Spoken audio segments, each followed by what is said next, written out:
નમસ્કાર. ગાદલવાડા ગામની 5 પંચાલ બહેનોએ પિતાની 25મી પુણ્યતિથિએ આદરો, ભક્તિ અને સેવાના સંગમનો અનોખો મહોત્સવ. દીકરી વાલનો દરિયો નહીં પણ પિતાનું ગૌરવ છે. પુત્રની ગેરહાજરીમાં દીકરીઓએ શ્રદ્ધાંજલિની નવી વ્યાખ્યા આપી. સમાજમાં જ્યારે દીકરા દીકરી વચ્ચેના ભેદભાવની વાતો થતી હોય છે, ત્યારે બનાસકાંઠા જિલ્લાના પાલનપુર તાલુકાના ગાદલવાડા ગામે એક એવી ઘટના જોઈ જેણે સમાજની નવી રાહ ચીંધી. ગાદલવાડાની 5 પંચાલ બહેનોએ પોતાના પૂજ્ય પિતાના અવસાનના 25 વર્ષ પૂર્ણ થતા તેમની સ્મૃતિમાં રજત સ્મરણીય દિનની એવી ભવ્ય ઉજવણી કરી કે આખું ગામ ભાવ વિભોર બની ગયું.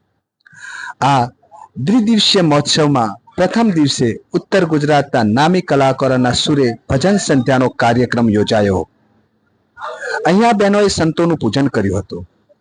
ગામના ઇતિહાસમાં પ્રથમવાર એવું બન્યું હતું કે દીકરીઓએ ભેગા મળીને પિતાની પુણ્યતિથિ નિમિત્તે આવું ભવ્ય આયોજન કર્યું હોય. કલાકારોએ પોતાની કલા દ્વારા પિતૃભક્તિની સરવાણી વહેડાવી હતી, જેની ગ્રામજનોએ વિશેષ નોંધ લીધી હતી. બીજા દિવસે દીપ પ્રગટાવી કાર્યક્રમને ખુલ્લો મૂકવામાં આવ્યો હતો. ત્યારબાદ ચારેય બહેનોએ અને તેમના પતિઓએ માતા પિતાની પૂજા અર્ચના કરી હતી. આયોજિત સ્નેહ ભોજન અને સન્માન સમારોહ થકી વાસ્તવમાં એક આ પારિવારિક ઉત્સવ બની રહ્યો હતો. આ પ્રસંગની વિશેષતા એ હતી કે કાર્યક્રમમાં જ્યારે પિતાના સમકાલીન એવા 70 વર્ષથી વધુ ઉંમરના 60થી વધુ વડીલો ઉપસ્થિત હતા, ત્યારે એક દ્રશ્ય સર્જાયું હતું જે શબ્દમાં વર્ણવું ખૂબ જ મુશ્કેલ છે. વર્ષો પછી જૂના મિત્રો અને સગા સંબંધીઓ મળતા સૌની આંખોમાં હર્ષના આંસુ આવી ગયા હતા. મોટી સંખ્યામાં ગ્રામજનો અને મહેમાનો ઉપસ્થિત રહી કાર્યક્રમે શોભા વધારી હતી.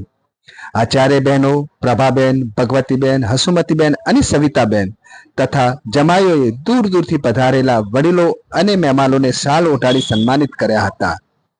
ભવિષ્યમાં કદાચ ન જોવા મળવાવાળા સંબંધો કાકા કાકી, મામા માસી, ફોઈ ફુવા, ભાઈ ભાભી આ બધા જ અહીંયા ઉપસ્થિત હતા. ઉપસ્થિત મહેમાનોને પોતાના જૂના સ્મરણો વાગોળ્યા હતા અને દીકરીઓના આ ભગીરથ કાર્યને બિરદાવતા જણાવ્યું હતું કે આવી દીકરીઓ નસીબદાર પિતાને જ મળે છે. પુત્ર ન હોય તો પણ દીકરીઓ સવાઈ સાબિત થઈ શકે છે. આ બહેનોએ સાબિત કરી બતાવ્યું. આ માત્ર એક પુણ્યતિથિનો કાર્યક્રમ નહોતો, પરંતુ પિતૃ અદા કરવાની એક પવિત્ર યજ્ઞ હતો. આ સમગ્ર કાર્યક્રમનો સફળ બનાવવામાં દલપતભાઈ પંચાલ સુંડાવાળા અને ગિરધરભાઈ પંચાલ મડાણાવાળાનું આયોજનબદ્ધ માર્ગદર્શન રહ્યું હતું. સમગ્ર કાર્યક્રમનું સુંદર હૃદયસ્પર્શી સંચાલન ભીલડીવાળા કમલેશભાઈ ટી પંચાલે કર્યું હતું, જેણે કાર્યક્રમની ગરિમામાં વધારો કર્યો હતો.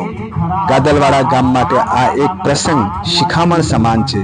સંસ્કાર અને સમર્પણ હોય તો દીકરીઓનું કુળનું નામ રોશન કરવામાં ક્યારેય પાછી પડતી નથી.